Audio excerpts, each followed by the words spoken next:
বন্ধুরা, আজ আমি এক্সপ্লেইন করতে যাচ্ছি ভাইভেরিয়াম নামের একটি science fiction horror thriller cinema. এই সিনেমাটা অনেক বেশি ইন্টারেস্টিং লেগেছে আমার কাছে।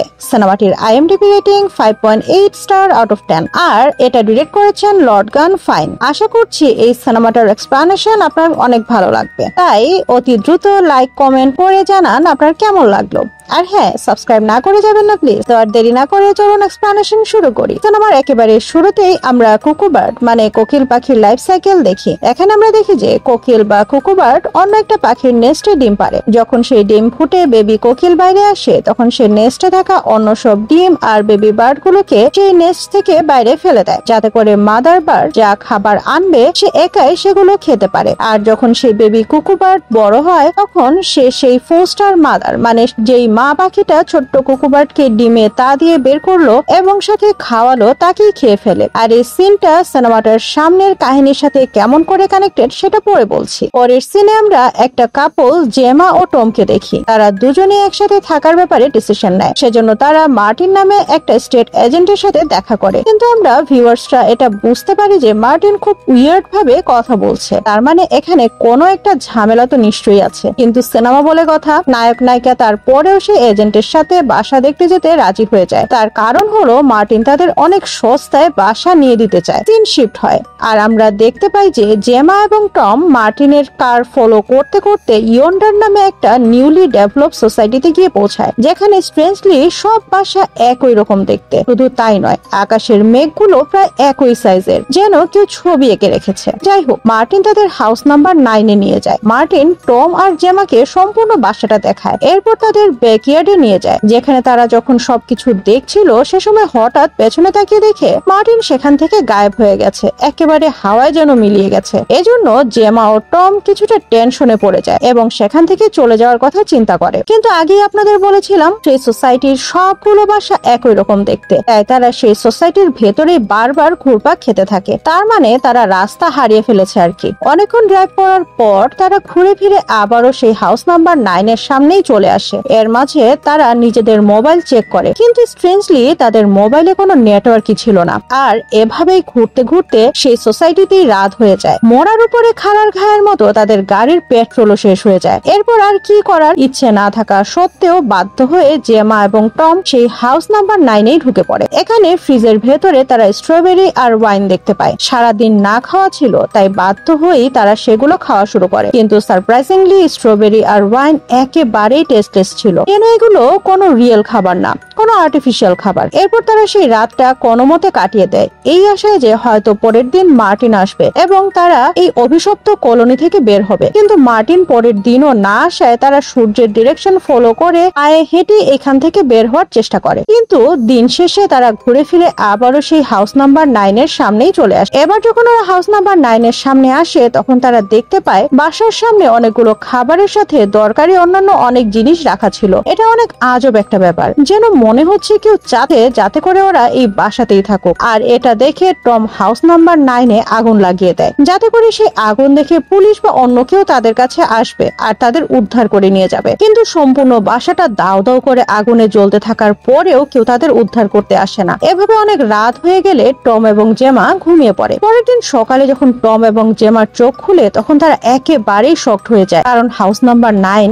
একেবারে সহিহ সালামতেই ছিল, যেন কোনো কালে এখানে আগুন লাগানো হয়নি। এবার হাউস নাম্বার 9-এর সামনে তারা একটা হার্ডবোর্ডের বক্স দেখতে পায়, যেটার ভেতরে তারা একটা নিউবর্ন বেবিকে দেখে। আর এই বক্সের মধ্যে তারা একটা মেসেজ কার্ড পায়, যেখানে লেখা ছিল বাচ্চাকে বড় করো আর মুক্তি পাও। পরের সিনে আমরা দেখি যে জেমা ও টম সেই বাচ্চাটাকে নিয়ে হাউস নাম্বার 9-এর ভেতরে ঢুকে যায়। দিন শিফট করে 98 দিন পরের ঘটনা দেখানো হয়। আর এখানে সেই বাচ্চাটা কেমন করে জানি 7-8 বছরের হয়ে গেছে। কিন্তু এখানে এই সিন জেমা আর টমের কাছে তেমন একটা অদ্ভুত লাগে না, তার কারণ শুরু থেকেই তারা সেই বাচ্চাকে অনেক দ্রুত বড় হতে দেখেছে। আর এটা থেকে তারা বুঝে গেছে যে এই বাচ্চাটা কোনো মানুষের বাচ্চা নয়, বরং অন্য কোনো কিছু। আর এই বাচ্চার ভয়েসও কোনো বাচ্চার মতো না, একেবারে অ্যাডাল্ট কোনো মানুষের মতো। শুধু তাই নয়, মাঝে মাঝে এই বাচ্চাটা টম এবং জেমার অ্যাডাল্ট ভয়েসের মিমিক্রিও করতো। এছাড়া যখন সেই বাচ্চাটা খিদা লাগতো, তখন সে মুখে কিছু বলতো না, বরং তার বদলে অদ্ভুত এক আওয়াজ করে চিৎকার করতো। আর ততক্ষণ ধরে চিৎকার করতো যতক্ষণ না তাকে প্রপার প্রপার কোয়ান্টিটির খাবার সার্ভ করা হতো। আর এখানে অন্যদিকে একদিন টম সিগারেট খেয়ে সেই সিগারেটের শেষ অংশ যখন সেই বাসার ব্যাকইয়ার্ডের গার্ডেনে ছুঁড়ে ফেলে, তখন সে অবাক হয়ে দেখে যে সেই সিগারেটের আগুনের হিটে আশেপাশের কিছু ঘাস পুড়ে গেছে, যেন এগুলো কোনো প্লাস্টিকের ঘাস। তো মাটি দেখেই একটা কোদাল এনে সেখানে খুঁড়তে শুরু করে। আসলে টম এখানে আসার আগে এরকম খোঁড়াখুড়ির কাজই করত, আর এই মাটি দেখে তার মনে হতে থাকে যে হয়তো মাটি খুঁড়ে এখান থেকে বের হওয়ার একটা রাস্তা বের করতে পারবে। দেখতে দেখতে টমের এই মাটি খুঁড়তে থাকার অবসেশন এতটাই বেড়ে যায় যে সে জেমার প্রতি তেমন গুরুত্ব দেয় না, আর এজন্যই জেমা অনেক লোনলি ফিল করতে থাকে। জেমা এখন বেশি বেশি সেই বাচ্চাটার সাথে টাইম স্পেন্ড করা শুরু করে। এরই মাঝে আমরা সেই বাচ্চাটাকে দেখি যেখানে সে জেমা এবং টমকে খুব ক্লোজলি অবজার্ভ করে তাদের মতো বিহেভ করার চেষ্টা করতে থাকে। অন্য একটা সিনে আমরা দেখি যে জেমা আর টম ঘুমিয়ে আছে। এর কিছুক্ষণ পরে তারা একটা অদ্ভুত শব্দ শুনতে পায়। সেই আওয়াজ কোথা থেকে আসছে তা চেক করার জন্য যখন তারা সেই আওয়াজকে ফলো করে নিচে আসে, তখন দেখে যে ওই বাচ্চাটা টিভিতে খুব উইয়ার্ড টাইপের কিছু প্যাটার্নস দেখছিল, আর টিভি থেকে সেই অদ্ভুত শব্দটা আসছিল। জেমা এবং টম কিছুটা বিরক্ত এবং অনেকটা ভয় পেয়ে টিভিটা বন্ধ করার চেষ্টা করে, কিন্তু সেই বাচ্চাটা আবারও আগের মতোই অদ্ভুত শব্দ করে চিৎকার করতে থাকে, আর এজন্য তারা আবারও টিভি অন করে দেয়। পরের সিনে আমরা দেখি যে টম সেই বাচ্চাটাকে ধরে নিয়ে গিয়ে তাদের গাড়ির ভেতরে বন্ধ করে রাখে, যাতে করে যখন সেই বাচ্চাটাকে কেউ নিতে আসবে তখন তারা সহজেই বুঝতে পারবে তাদের সাথে এরকম আসলে করছেটাকে। টম যখন বাচ্চাটাকে জোর করে ধরে নিয়ে গিয়ে আটকে রাখছিল তখন জেমা অনেক খারাপ লাগছিল। আসলে জেমা সেই বাচ্চাটার প্রতি একটা অ্যাটাচমেন্ট ফিল করছিল। বাচ্চাটা সকাল থেকে কিছু খায়নি, অন্যদিকে সন্ধ্যাও হয়ে যাচ্ছে, তাই জেমা ছুটে গিয়ে সেই বাচ্চাটাকে গাড়ি থেকে বের করে আনে, আর এর জন্য টম এবং জেমার মাঝে দূরত্ব আরো বেড়ে যায়। এখানে আমরা দেখি যে টমের শরীর খারাপ হওয়া সত্ত্বেও সে তার খোঁড়াখুড়ির কাজ চালিয়ে যাচ্ছিল। টম মাটির নিচ থেকে কিছু শব্দও শুনতে পাচ্ছিল। অন্যদিকে আমরা দেখি জেমা সেই বাচ্চাটাকে একটা অসাধারণ মায়ের মতো লালন পালন করছে। এভাবেই কিছুদিন কেটে যায়। একদিন হঠাৎ করে সেই বাচ্চাটা কথা থেকে জানি একটা বই নিয়ে আসে, আর এই বইয়ে একটা অদ্ভুত ভাষায় কিছু লেখা ছিল, সাথে সাথে কিছু মানুষের ছবিও আঁকা ছিল, আর এই ছবির মানুষগুলোর গলা ফুলেছিল। এছাড়া এই বইয়ের কিছু প্যাটার্নও আঁকা ছিল, আর এগুলো ঠিক তেমনই যেমনটা বাচ্চাটা টিভিতে দেখছিল। এরপর জেমা সেই বাচ্চাটাকে জিজ্ঞেস করে যে বইটা সে কার কাছ থেকে পেয়েছে, যার উত্তরে ছেলেটা বলে যে তার কাছে এটা বলার পারমিশন নেই। এরপরে জেমা একটা ট্রিক করে আর সেই বাচ্চাটাকে ওই মানুষটার মিমিক্রি করতে বলে যে তাকে সেই বইটা দিয়েছিল, আর সেই বাচ্চাটা খুব অদ্ভুত ভাবে একটা শব্দ করা শুরু করে, আর এই শব্দ করতে করতে বাচ্চাটার গলাটা খুব অদ্ভুত ভাবে ফুলতে থাকে। এটা দেখে জেমা খুব ভয় পেয়ে যায়। এরপরের সিন শিফট হয়ে কিছুদিন পরে দেখানো হয়, আর এখানে আমরা দেখি যে সেই বাচ্চাটা এখন অ্যাডাল্ট বা বড় হয়ে গেছে, আর এখানে আমরা দেখি জেমা সেই বাচ্চাটাকে অনেক ভয় পাচ্ছিল। অন্য একটা সিনে আমরা দেখি টম মাটি খুঁড়তে খুঁড়তে অনেক বেশি অসুস্থ হয়ে গেছে। টম ভালো মতো চলাফেরাও করতে পারছিল না, কিন্তু তারপরেও সে এখনো তার খোঁড়াখুড়ির কাজ চালিয়ে যেতে থাকে। আর এভাবে খুঁড়তে খুঁড়তে একদিন টম মাটির নিচে একটা প্লাস্টিকের ব্যাগে মোড়ানো ডেড বডি খুঁজে পায়। জি হ্যাঁ, আপনি ঠিকই শুনেছেন, একটা ডেড বডি। আর এটা দেখে সেই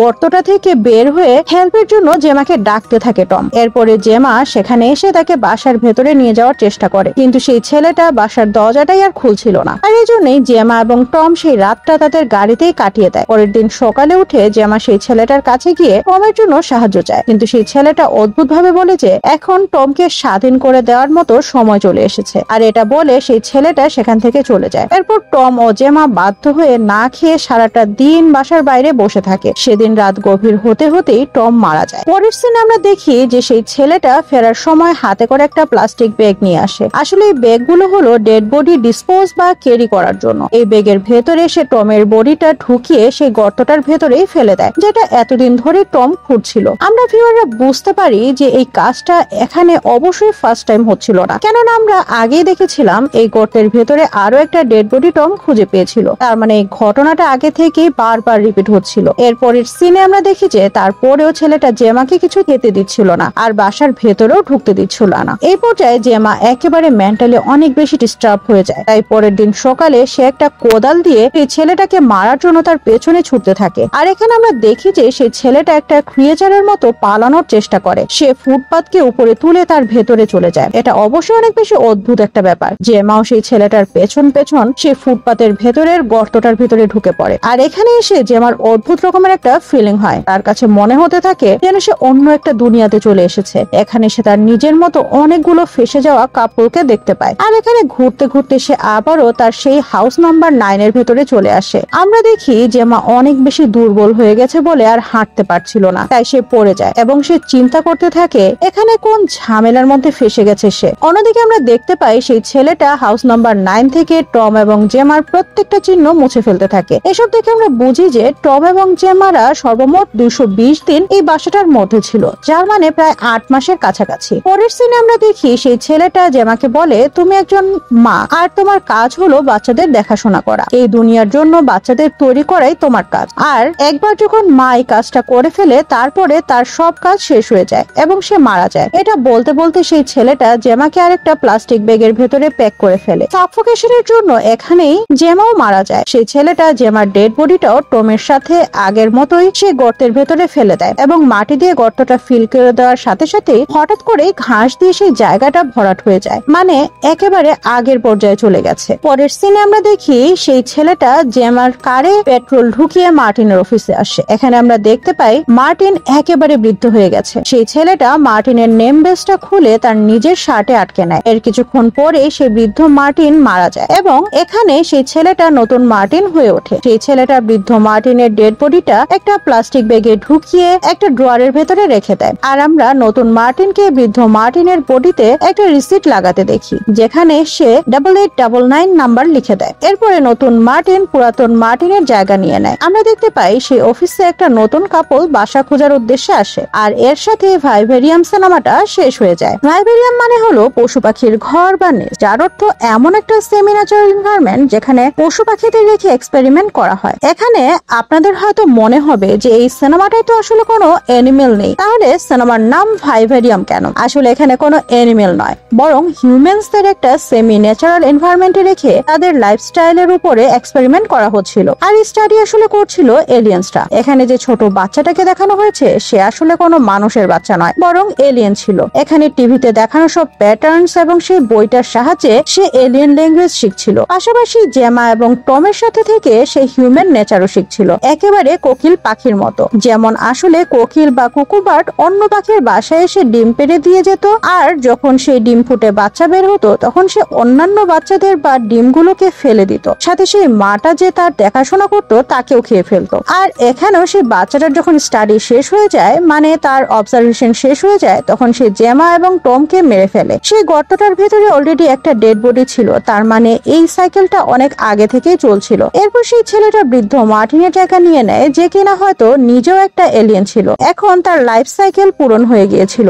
বৃদ্ধ মার্টিনের ডেড বডিতে যে রিসিটটা ছিল সেটা লেখা ছিল 8899, যার মানে এটা বোঝায় যে এখন পর্যন্ত 8899টি মার্টিন তাদের লাইফ সাইকেল পূরণ করেছিল। আর এই কাজটা অনেক আগে থেকেই চলছে। তার মানে এই এলিয়েন বা যে প্রাণী হোক না কেন, এদের লাইফ সাইকেল মাত্র 15 মাসেই শেষ হয়ে যেত। আর এই থিওরিটা প্রমাণ করার জন্য একটা নয়, বেশ কয়েকটা প্রমাণ আমি দিতে পারি। যেমন জেমা আর টম যে ইয়ন্ডার সোসাইটিতে ফেসে গিয়েছিল, সেখানে আকাশের ক্লাউডের শেপ ছিল, সেগুলো একেবারে পারফেক্ট ছিল, যেন কেউ ক্লাউড গুলো ড্র করে রেখেছে। এছাড়াও সেখানে আগুন লাগানোর পরেও কোনো পুলিশ আসে না। আবার সেই হাউস নাম্বার 9টা আগুনে পুড়ে যাওয়ার পরেও আগের পজিশনে চলে আসে। প্রত্যেকটা বাসার সাইজ ডিজাইন একেবারে একই রকম। জেমা এবং টম যে খাবারগুলো খাচ্ছিল সেগুলো দেখতে নর্মাল হলেও সেগুলোর কোনো স্বাদই ছিল না। তার মানে ক্লাউডের মতোই খাবারগুলো আর্টিফিশিয়াল ছিল, যার মানে এলিয়েনরা ফুডগুলো কপি করে নিয়েছিল ঠিকই, কিন্তু তার স্বাদ কপি করতে পারেনি। আরেকটা ব্যাপার এখানে খুব ইন্টারেস্টিং লেগেছে আমার কাছে। জেমা এবং টম যে সোসাইটিতে ফেসে গিয়েছিল সেটা হয়তো অন্য কোনো ইউনিভার্সাল বা আমাদের পৃথিবীর কোনো একটা অংশে লুকানো ছিল। কেননা টম যদিও পুরো বাসাটাতে আগুন লাগিয়ে দিয়েছিল, তারপরেও কোনো পুলিশ বা অন্য কোনো মানুষ সেখানে আসেনি। তার মানে অবভিয়াসলি ইয়ন্ডার সোসাইটির সকল কানেকশন পৃথিবী থেকে বিচ্ছিন্ন ছিল। এখন প্রশ্ন হলো, এলিয়েনরা কেন মানুষদের কিডন্যাপ করে তাদের বাচ্চাদের লালন পালন করাছিল? এটার স্ট্রেট জবাব হলো, আসলে এই প্রসেসের মাধ্যমে তারা হিউম্যানদের বিহেভিয়ার এবং নেচারের স্টাডি করছিল। আর এটার জন্যই সেই বাচ্চাটা জেমা এবং টমকে খুবই গভীরভাবে অবজার্ভ করছিল এবং তাদের মিমিক্রিও করছিল, যাতে করে সে হিউম্যান এবং এলিয়েনের কম্বিনেশন হতে পারে।